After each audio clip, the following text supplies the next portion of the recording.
Hey YouTubers, and welcome back to my YouTube channel Master That English, where we understand, analyze and interpret the important texts and concepts that may be part of your English curriculum. Our topic for today is a play written by the Marathi playwright Vijay Tendulkar, and the name of the play is Ghashiram Kotwal. So get your pens and notepads ready because here we go. Who is Vijay Tendulkar? Vijay Tendulkar was an Indian playwright. He wrote on themes of power struggles, violence, and social injustice. He is known for writing bold plays that question society. Some of his famous works are Silence, The Court is in Session, and Chakaram Binder. Now, the question is, why did Tendulkar write this play? Ghashiram Kotwal is a Marathi play written by this writer in the year 1972. It was first performed on 16 December 1972 at the Bharat Natya Mandir in Pune. The play was later published in 1973 and adapted into a film in 1976. In 1984, Jayant Karve and an American professor, Eleanor Zillett, jointly translated Ghashiram Kotwal from Marathi to English. This play is a political satire that exposes corruption and misuse of power. But the question is, many people misinterpret this work for what it really stands for. Why did he write this play in the first place? It was written as a response to the rise of the local political party in Maharashtra. It was written to highlight the misuse of power as a governing force, even in contemporary times. Through the characters, he describes power dynamics in any system, especially when segment of it enjoys too many privileges.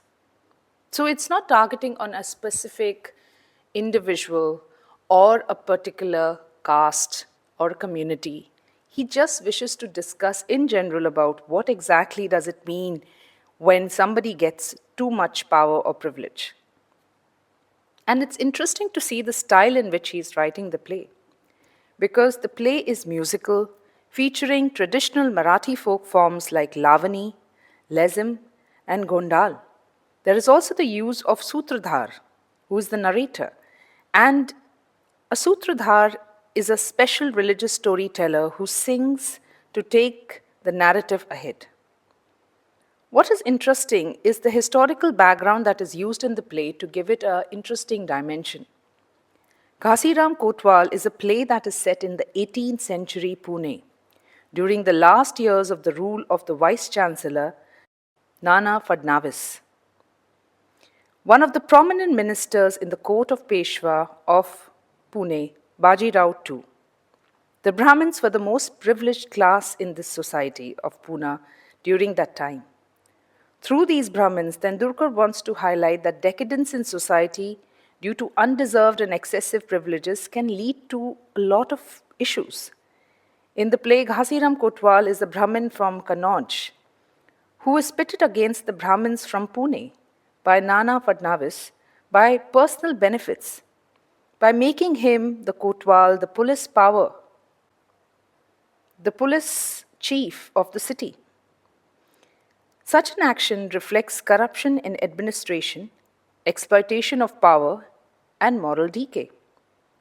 Each character in the play represents a social idea, where Ghashiram is power, Nana is corruption, and eludes the Machiavellian strategy used to get your own whims and fancies corrected. And the society is representative of hypocritical nature. However, Tendulkar insists it is not a historical play, though it is based on a historical legend, as Ghashirams are creations of social political forces which know no barriers of time and place. And now, it is important to understand the important dramatic techniques used by Tendulkar. The dramatic techniques used to highlight the issues of abuse of power, corruption, revenge, exploitation of women, and social hypocrisy in the play are chorus, folk tamasha, music, dance, satire, and irony.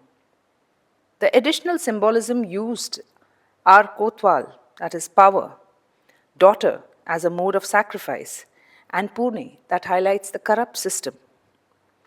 When we look at the plot overview, this is how the story actually goes.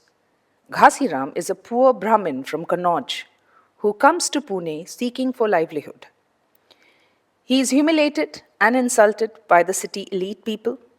To gain power, he allies with Nana Phadnavis, a powerful and morally corrupt minister. In return, for sacrificing his daughter, he becomes the Kotwal, that is the police chief of Pune. Once in power, he turns cruel and tyrannical and is revenge driven. Eventually, he is destroyed by the same system he served and he is executed. What is interesting is to see the way in which the chorus plays in the starting of the play. Pune is the city of Brahmins and a great virtue.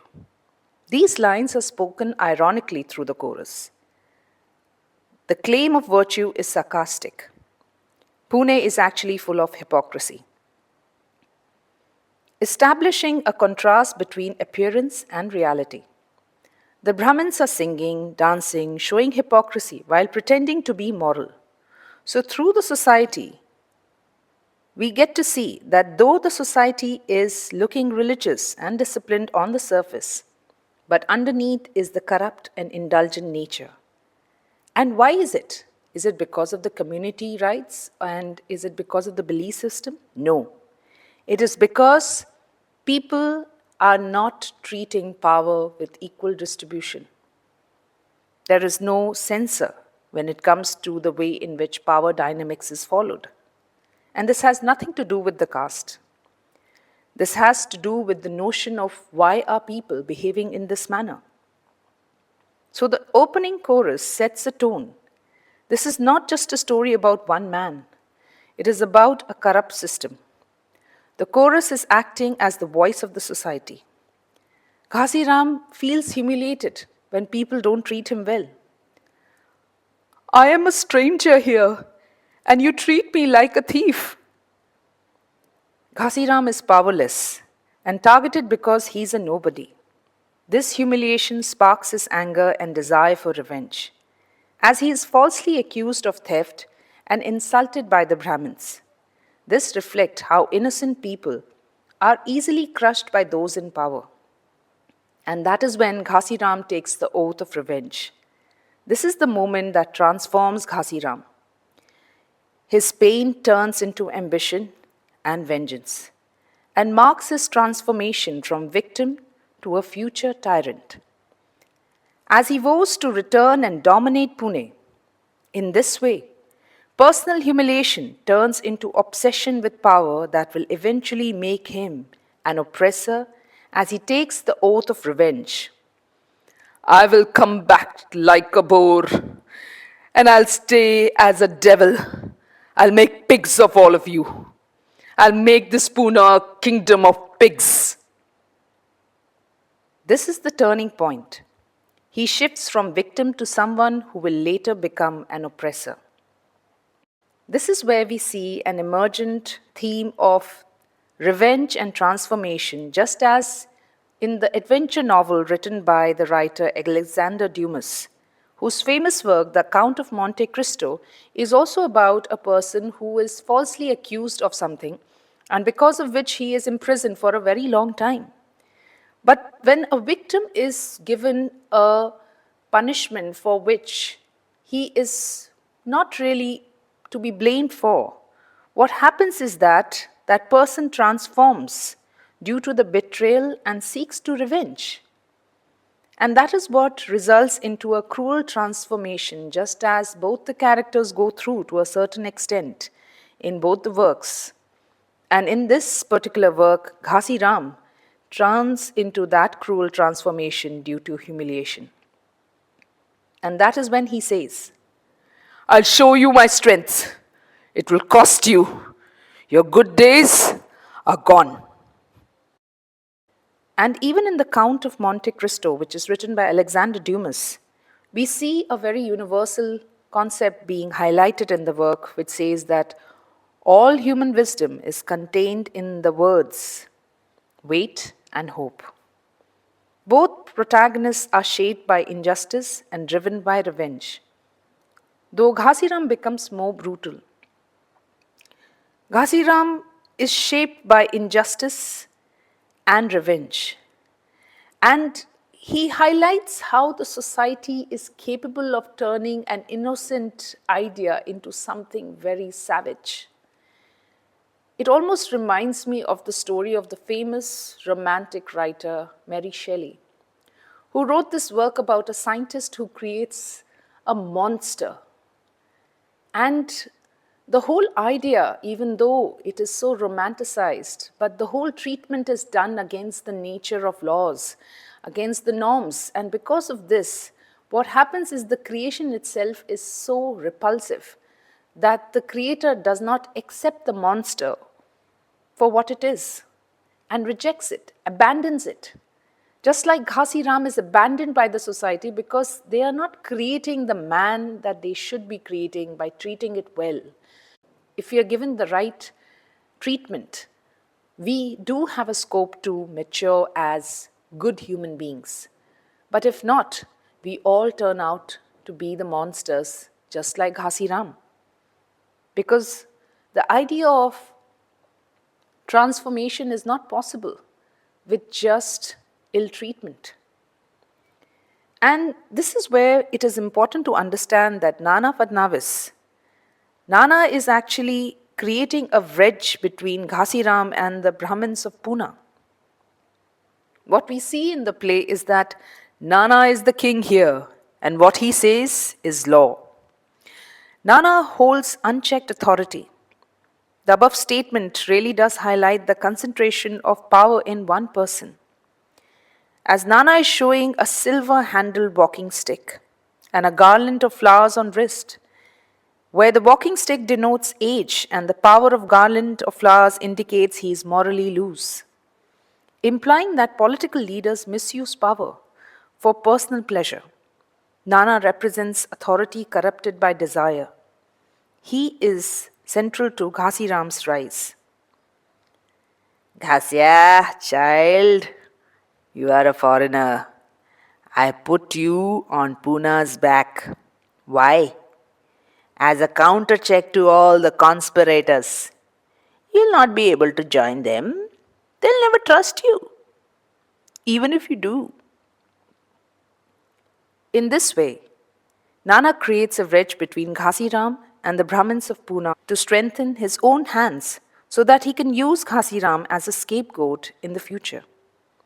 And Nana's attitude to people, religion, and social mores and relationship suggest a man who is completely devoid of human consideration, who has taken the idea of use to its extreme. This is what he says. This time there are 2 bullets in this gun. With the first one, we will fell on your luscious daughter. But the second, we will make the city of Pune dance. Such an action ensures victory both at the personal and professional level.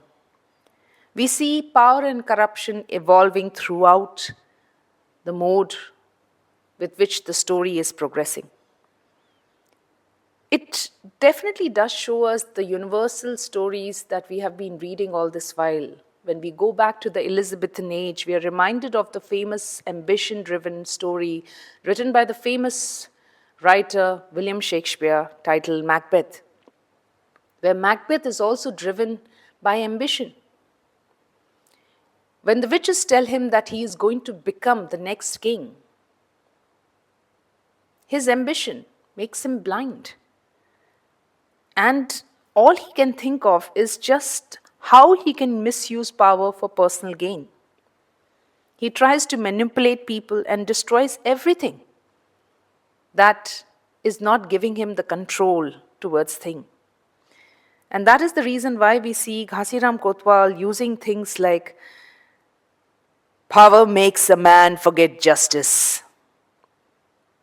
And even in the play Macbeth, we see a very similar note of philosophical line that vaulting ambition which overheaps itself. This is the ambition that definitely goes deep down in these individuals' mind, and because of which they are not able to see anything. Their morality is dead. And this is what leads to corruption in most people who are blinded by the thought of having power all throughout.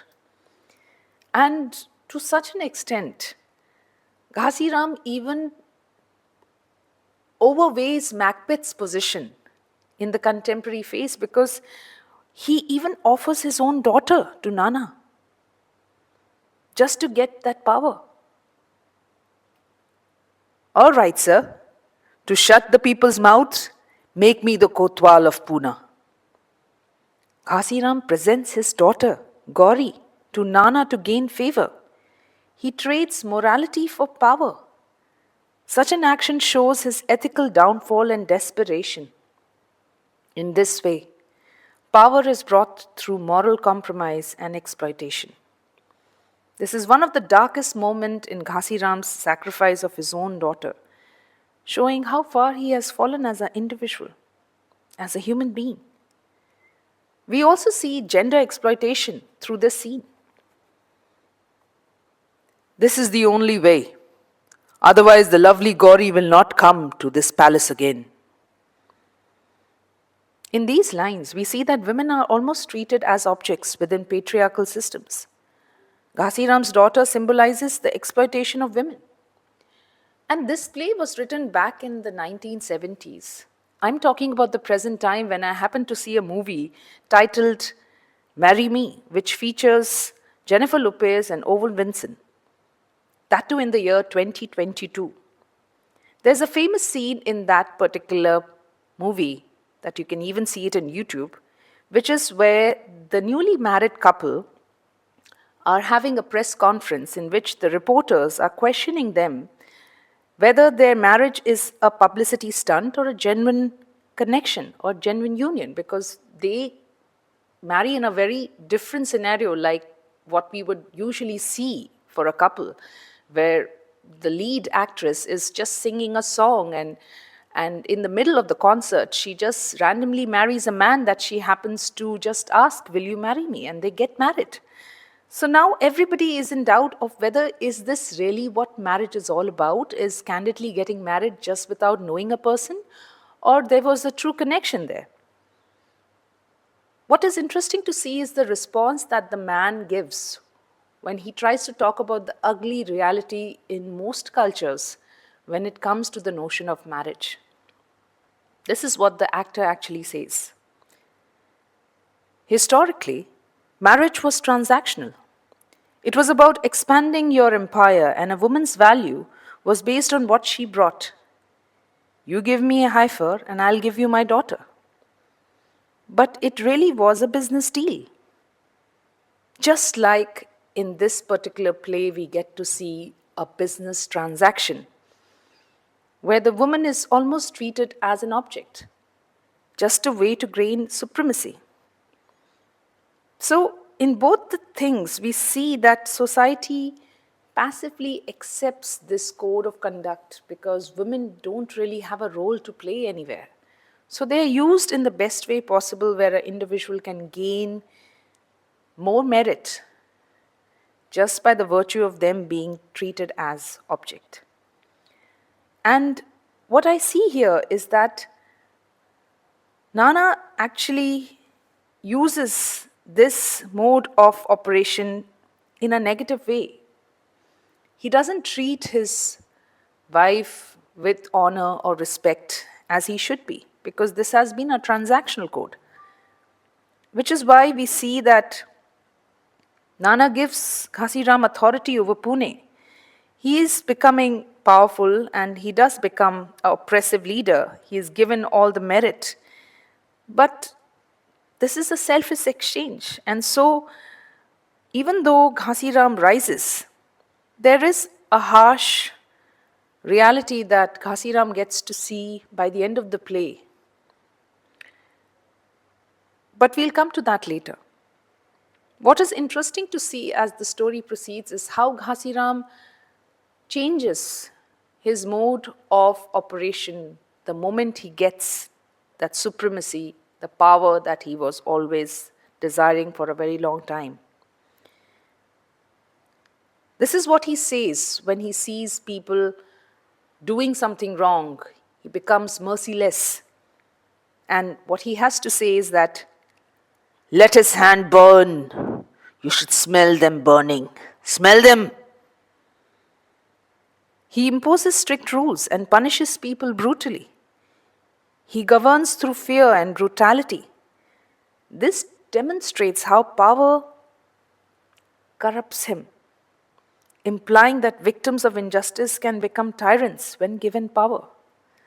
And this also shows the power of oppression. Ghashiram is only mirroring the cruelty he suffered. That is the reason why he cannot really sympathize or even empathize with anybody. Because when it came to his life in the past, nobody was empathetic towards him. And that is the reason why he becomes a tyrant now. His level of authority as a corrupt individual is to be seen in many famous works, but the one work that I'm reminded of is that of George Orwell's Animal Farm, which also represents the similar notion of hierarchy of class at the allegorical level, where the most superior intelligent breed is the animal kingdom is that of the pig. And in the story, the character who is the pig and the tyrant is this character called Napoleon. He demarcates the privileges based on power and authority, showing how authority becomes corrupt. Just as Ghashiram rises as a victim from becoming a tyrant to quite similar, he also turns out into a tyrant. And what's interesting to see is the way in which people in influential roles often are the ones who, to a certain extent, make the unequal scales of representation. In Animal Farm, you see Napoleon saying that all animals are equal, but some are more equal. Just like Ghashiram says, I've got the Kotwali, I've got Pune straightened out. All these hard, proud Brahmins are soft as cotton now. So, to a certain extent, this is what happens to the mind of a person who becomes a tyrant throughout the ages, in different narratives, but the similar reflection. And we also get to see how they are turning out to be so ruthless. Citizens are complaining about Ghashiram's cruelty, but in vain. And this is what is building the tension and showing that the public is not happy. The power is definitely something that people are not ready to bear the thought of why this overload of pain being caused to them because of this influential person.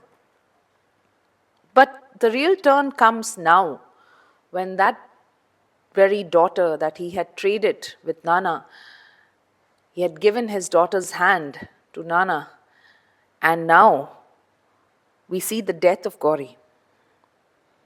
And that there is a sudden change in the emotions of our protagonist at this point. Oh, my child, my Gauri, a piece of my heart. Oh, oh, what has become of you? This personal tragedy hits Ghashiram when Gauri dies after being exploited by Nana. In this way, innocence is destroyed by power and lust. This is the emotional climax. Ghashiram's ambition comes at the cost of personal loss. As the daughter of Ghashiram becomes innocent victim, as Nana has killed her and buried her in the ground once his desires are fulfilled. And this is when Nana realizes that it's time to change. This is the Machiavellian turn where he decides that now, Nana is well aware about the fact that Ghashiram is of no use because now he has got the emotional side in him. So this is where the tables turn. The power dynamics shifts, and Nana thinks in his mind that this Ghashiram is the cause of all the trouble. Nana shifts the blame to save himself, showing political manipulation and betrayal as Ghashiram becomes a scapegoat. Nana blames Ghashiram for the chaos. In this way, those in power and responsibility are often sacrificed by others.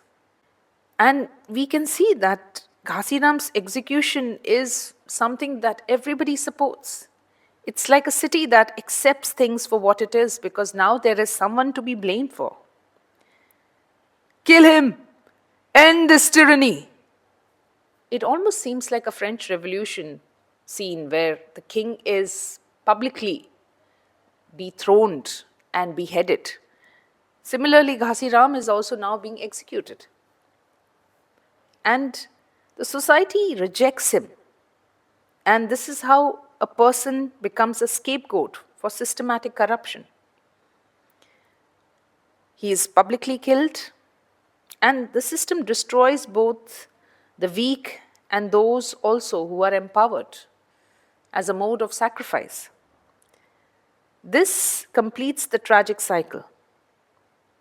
Ghasiram is both the villain and also a victim, which is what makes this story interesting, which is what makes it a political satire.